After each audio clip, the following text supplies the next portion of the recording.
un prix qui s'appelle Engie Mobility. C'est le groupe Engie. Et la personne qui va venir nous en parler s'appelle Philippe Perret. Il est Group Skills and Mobility Director chez Engie Engingle.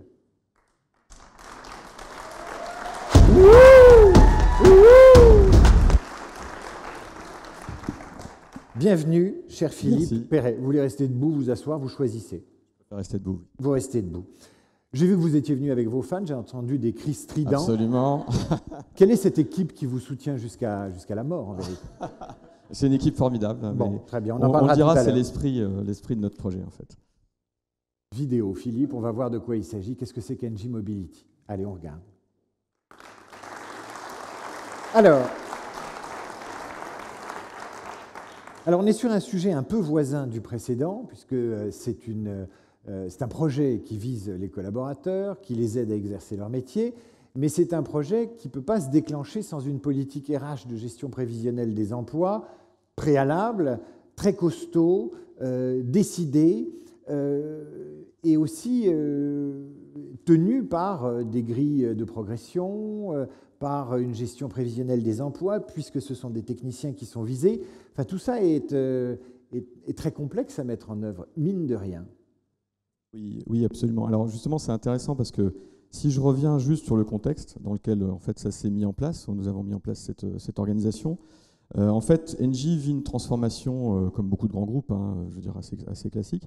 En 2005, notre CEO, Isabelle Cocher, a lancé cette transformation, qui était la transition vers le zéro carbone. Donc ça, c'était impactant. Et derrière ça, ça veut dire qu'on a eu 3 grands enjeux clés. Le premier, c'est un enjeu organisationnel, c'est-à-dire comment décentraliser l'organisation. Donc quand on travaille sur des niveaux corporate, ça a quand même des impacts très forts. Un deuxième qui était un enjeu de digital. Donc voilà, on est vraiment dedans, comment on va digitaliser. Et là, on est en 2005. Et puis troisième sujet, c'est un sujet de décarboner, ce qui nous a conduit à arrêter le charbon et notamment le pétrole. Donc ça, c'est le contexte. Et ça, évidemment, comme on l'a dit, c'est pour ça que vous parlez de gestion prévisionnelle, ça a un impact très fort sur les compétences, sur les jobs. Et derrière, en fait, la vision stratégique du groupe a été de dire il faut que nous puissions mettre en place des dispositifs qui vont accompagner ça. On a profité d'un accord social européen en 2016 pour le faire. Et derrière, on a lancé trois initiatives. Engie Skills, donc qui est là justement pour répondre à la question de l'anticipation des compétences. En revanche, nous, notre conviction, c'est que justement, on n'est pas dans une approche comme d'habitude de gestion prévisionnelle. D'ailleurs, pour les internationaux, ça ne leur parle pas du tout. On est plutôt dans du workforce planning. Donc ça ressemble plutôt à Tinder qu'à quelque chose de planifié à l'avance. et du coup, nous, on est plutôt dans des approches de macro-tendance, de compréhension assez court terme. Et c'est qui est capable aujourd'hui de dire à 10 ans où sont les métiers? Ça, c'est clair. Par contre, une chose est évidente, ce qui est apparu, c'est pour ça qu'on parle des techniciens, c'est qu'aujourd'hui, le cœur compétence d'Engie sont les techniciens. On a 60 000 techniciens sur les 160 000 collaborateurs, et on a un vrai sujet, c'est que le digital renforce ce métier, et en plus, il y a une pénurie de compétences, et c'est un métier d'avenir. Donc, à comment quoi on ça va travailler? ressemble d'ailleurs? Quand je suis technicien chez vous, chez Engie, je sais qu'il y a des jobs. Comment je vais les trouver? Sur mon téléphone? Je vais aller sur une sorte de bourse d'emploi? Comment ça marche? Oui, aujourd'hui, on a un système de bourse d'emploi dont l'expérience collaborateur est pour le moment pas terrible. En fait, faut être honnête, c'est classique, comme tout le monde. On a un outil qui est derrière Taleo, pour ceux qui connaissent. Et c'est vraiment ce sujet sur lequel nous, on est en train de travailler. Mais j'y reviendrai, puisque comme j'ai bien aimé l'intervention de départ, aujourd'hui, les outils sont au service de cette transformation, mais on parle d'abord des aspects de transformation. Donc, vous vous êtes mis en mode start-up, voilà, avec une petite équipe qui est présente, on l'a entendu, elle est sonore, elle fait du bruit. Qu'est-ce qui fait que vous êtes en mode commando par rapport à un groupe qui fait plus de 60 000 personnes, vous venez de le dire? 160 000. Comment vous êtes organisé et qu'est-ce qui vous distingue des autres services? Vous êtes si différents. Oui, alors c'était. Après, pour vous expliquer un peu Engie Mobility, j'avais préparé des situations à vous montrer, donc vous en avez une première qui apparaît. Mais pour parler de l'équipe, en fait, du mode start-up, quand on est monté, donc à la suite de la demande de cette montée en 2016, quand j'ai onboardé sur le poste, on était 2. Et on devait en 3 mois passer à 15 personnes, c'est la taille de l'équipe sur la partie mobilité, et on devait produire au bout de 6 mois les résultats pour vraiment accompagner cette transformation majeure.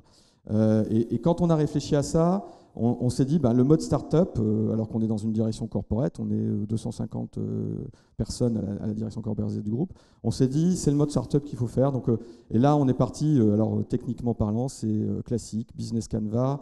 Et derrière, ça veut dire il y a 4 enjeux clés pour nous en permanence. Et le premier, c'est orientation client. Donc là, on a, d'ailleurs dans la salle normalement, j'ai un de mes grands clients qui est le DRH d'une des plus grandes entités. Donc on ne fait rien sans s'assurer que nos clients, les BU, les entités, soient d'accord avec nous, donc ce qui est important quand on parle de la tête. Deuxième sujet, on est toujours sur la proposition de valeur. C'est quoi notre promesse de valeur? Je me lève le matin, j'apporte quoi? Comme toute start-up, on a commencé par vraiment bien cerner quelle était notre valeur vraiment centrale pour ne pas se disperser et vraiment travailler sur cette valeur. Par exemple, celle de la connexion. Et puis ensuite, on est dans l'innovation, c'est-à-dire que comment on fait la différence. Et les exemples que je vais vous donner, c'est un peu ça. Comment on fait la différence? Et avec une conviction qu'on peut innover, on peut apporter du changement si on rend service. C'est-à-dire que nous, on s'occupe de mobilité, on s'occupe de vraies personnes. Si on fait ça, si on réussit de manière massive à accompagner, derrière, on nous autorise, on est crédité pour travailler la transformation. Alors vous êtes venu avec des exemples c'est ça. Et des slides. Alors on regarde. Voilà. Alors le premier, simplement, je voulais rendre hommage à 3 cas. Alors si on est dans du marketing ou du design thinking, c'est un peu des personas, mais c'est des vraies personnes. Et ces cas illustrent un peu ce que nous, on a fait. Le premier cas, Sophie, elle a 39 ans. Sophie, en fait, elle est en région parisienne, elle est dans l'IT. Elle veut, pour des raisons personnelles, aller en région de Nantes. Et elle était dans un plan de transformation managé par les RH IT locaux. C'est notre premier chantier. On nous demande de notre petite équipe de prendre ce chantier. Et en fait, on se trouve dans une situation complexe, c'est qu'en plus, elle a donné son préavis de logement. Donc, on a 3 mois pour lui trouver une solution. Et là, c'est tout le savoir-faire qu'on a pu mettre en œuvre et qui nous a permis de retrouver une solution à Sophie dans les 3 mois. Donc, c'était vraiment une action. Là, on a utilisé toutes les approches d'ingéniosité, de commando, j'allais dire, vraiment qui nous ont permis de cerner des postes, de trouver. En plus, on a eu des rebonds. Enfin, bref. Voilà. Donc, ça, c'est un exemple même. Et ça, on l'a accompagné dans des dizaines de cas. Et surtout, moi, ce que je voulais mettre en avant, c'est que ce cas était particulièrement suivi par les syndicats. Pour eux, c'était important. Et nous, NJ Mobility, notre sujet aussi, il y a une ADN, NJ, c'est une ADN où on doit s'occuper des gens, on est dans le care. Et là, c'est comment on arrive vraiment à faire ça et à le faire. Donc ça, c'est la première situation. Deuxième exemple. Alors, deuxième exemple, c'est un exemple aussi assez emblématique. C'est François, il a 55 ans. Il était représentant pays en Algérie. Il doit rentrer d'expatriation. C'est un plan de transformation. On a un certain nombre de cas à gérer comme lui. Et derrière le cas de François, c'est compliqué parce qu'aujourd'hui, il cherche des postes où il a une énorme concurrence en France et on sait que ça va être difficile de trouver. Et là, pareil, on a réussi à lui trouver un job. Alors, c'était pas dans le cahier des charges, mais à 40 km de sa résidence secondaire en France. Mais on a trouvé ce job. Ça a été un travail vraiment pareil, de personnalisation, on a même eu un rebond parce que finalement il ne parlait pas assez bien l'anglais, on l'a envoyé 1 mois en immersion en Angleterre, etc. Donc c'est ça un peu ce savoir-faire. Et l'anecdote pour ça, c'est que l'un des grands patrons de projet d'Engie, qui était avec nous, le chef de projet de ce projet de transformation, m'a dit, tu sais Philippe, je ne croyais pas en NJ Mobility au départ. Aujourd'hui, quand j'ai vu ce que vous avez fait, ce que vous avez été capable de faire, je suis un sponsor. Donc on a gagné aussi derrière le management supérieur. Vous avez gagné en rapidité, parce que quand on a des situations comme ça qui se posent à une direction des ressources humaines, ça prend des mois et des mois. Je veux dire, il faut avoir le piston de son chef, il faut avoir le piston du chef qui vous accueille, il faut réseauter. C'est un merdier pas possible, et ça peut d'ailleurs ne pas aboutir.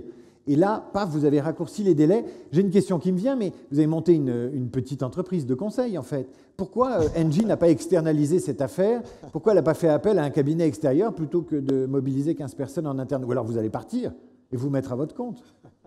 Alors, oui, c'est une bonne question. Et de toute manière, on en parlait avec Isabelle, qui est la patronne de la partie vraiment accompagnement. Ce qui fait la différence par rapport à des cabinets externes, c'est que nous, dans l'équipe, on est tous issus de cultures différentes. Et nous, on est capable de savoir, sur l'échelle de la France, où il y a 80 000 collaborateurs, comment ça se passe. Et on est capable de cibler très précisément, de connaître la culture, de savoir exactement ce qu'il faut faire, où sont les postes. C'est ça notre différence. Un cabinet externe ne saura pas faire. Et vous voyez les résultats de ce que vous faites très vite, et eux aussi le voient vite. Absolument, oui. Quel est votre bilan chiffré depuis que vous existez? Alors, notre bilan chiffré, aujourd'hui, on a accompagné plus de 1000 collaborateurs depuis qu'on existe. Oui. Ah ouais. Oui, oui. Ah donc il faut vraiment vous mettre à votre compte. Enfin, à mon avis, vraiment. Et c'est vrai qu'en plus, comme le disait Isabelle, nos résultats globaux, de toute manière, c'est que quand on prend en charge un collaborateur, il a 80% de chances de trouver un job, ce qui est quand même énorme. Et les 20%, c'est des gens en général qui arrêtent en cours. Ou, voilà. Et le deuxième chose, on a accompagné 12 plans de transformation. Donc c'est dire que donc des plans emblématiques, hein, comme celui des corporates entre Paris, Londres et Bruxelles, avec des très beaux résultats, et surtout en garantissant l'ADN d'Engie. Ça, c'est très important. Et là, on s'attaque à un autre sujet, c'est-à-dire que nous, on est là aussi pour changer la culture de mobilité. C'est plus facile de faire de la mobilité dans une même entité. Nous, on travaille sur comment on aide la mobilité entre différentes entités. Et aujourd'hui, en un an, on a fait plus de 1% sur ça. Mobilité externe ou pas? Est-ce que la question se pose d'accompagner des gens qui ont envie de bouger, ou ils sont dans une impasse professionnelle, et en même temps, vous sentez qu'il y a du potentiel, pourquoi pas les aider à créer leur boîte ou aller leur chercher du boulot ailleurs? Faire de l'outplacement, en fait. Alors c'est rigolo parce que dans les difficultés, ou dans des éléments de difficulté que je rencontre dans ce job, c'est la première ligne que j'ai à convaincre, c'est la ligne RH. Ça me fait penser, parce que qui est frappé par un syndrome, c'est non, c'est pas possible. Donc dès que j'amène une nouvelle idée ou quelque chose, donc nous, on est là vraiment pour changer. Qui vous dit ça? La ligne RH. La ligne RH. De manière générale, Que aujourd'hui. vous critiquez en public, là, sans Absolument. aucun état d'âme. C'est très bien. Parce qu'il faut qu'elle change, voilà, Okay. et c'est important. Vous n'êtes pas RH au départ, Si, en fait. si, je suis RH. Ah oui, d'accord, c'est pour ça, je comprends mieux. Et derrière, ce que je dis ça, pourquoi? Parce que la première fois qu'on a fait notre lancement du dispositif, j'avais parlé de ça, justement, en disant la Belgique est déjà en train de travailler des passerelles avec des entreprises sur l'externe. La France, ce n'est pas notre culture du tout, encore plus notre entreprise. C'est terrorisant aussi, voilà. si on dit voilà. tu veux bouger, pourquoi tu ne crées pas ton entreprise dehors tout de suite ça... Voilà. Mais en anticipation, on avait dit à 2-3 ans, il faudra qu'on travaille aussi ces sujets-là. Aujourd'hui, ce n'est pas encore totalement d'actualité, mais certains nous le demandent.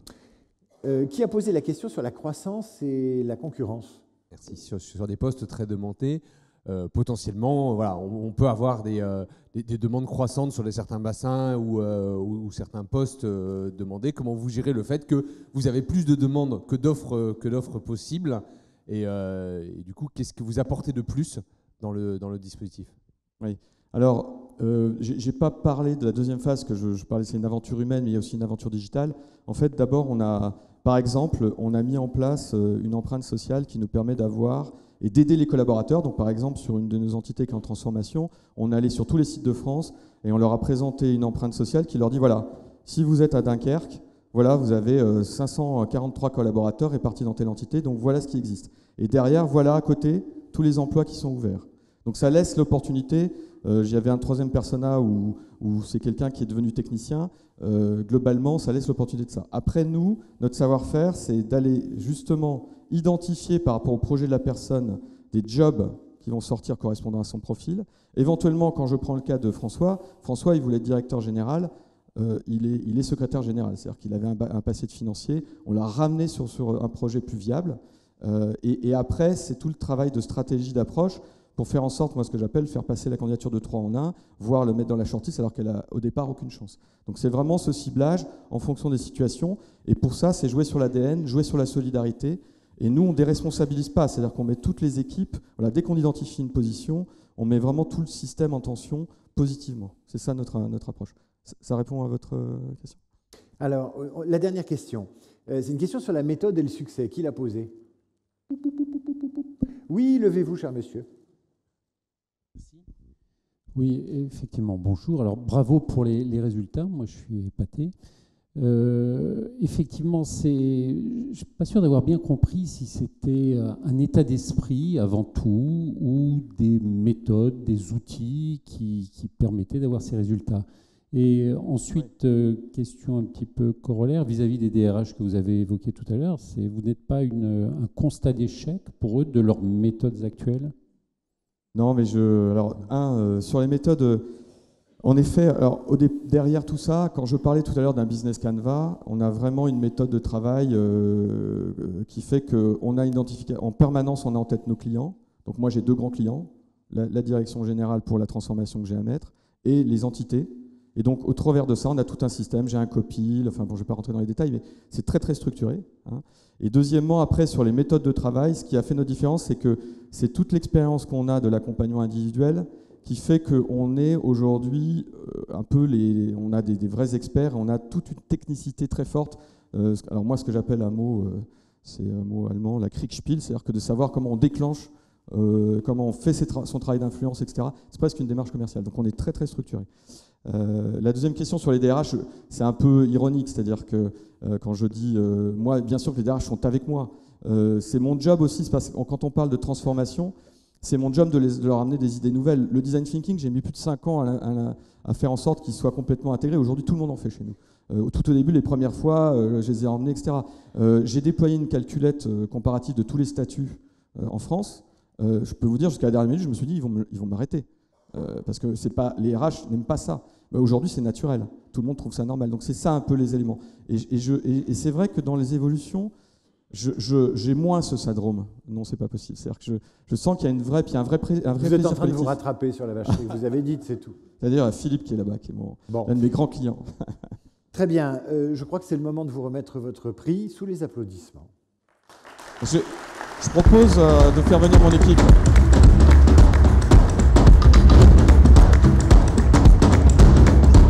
Vous voulez que l'équipe qui a hurlé tout à l'heure vous rejoigne? Alors, on va les accueillir sur scène. Immédiatement, cette belle équipe qui a transformé la gestion des ressources humaines et la bourse des emplois en start-up. Pour résumer, bravo à vous tous et à vous toutes.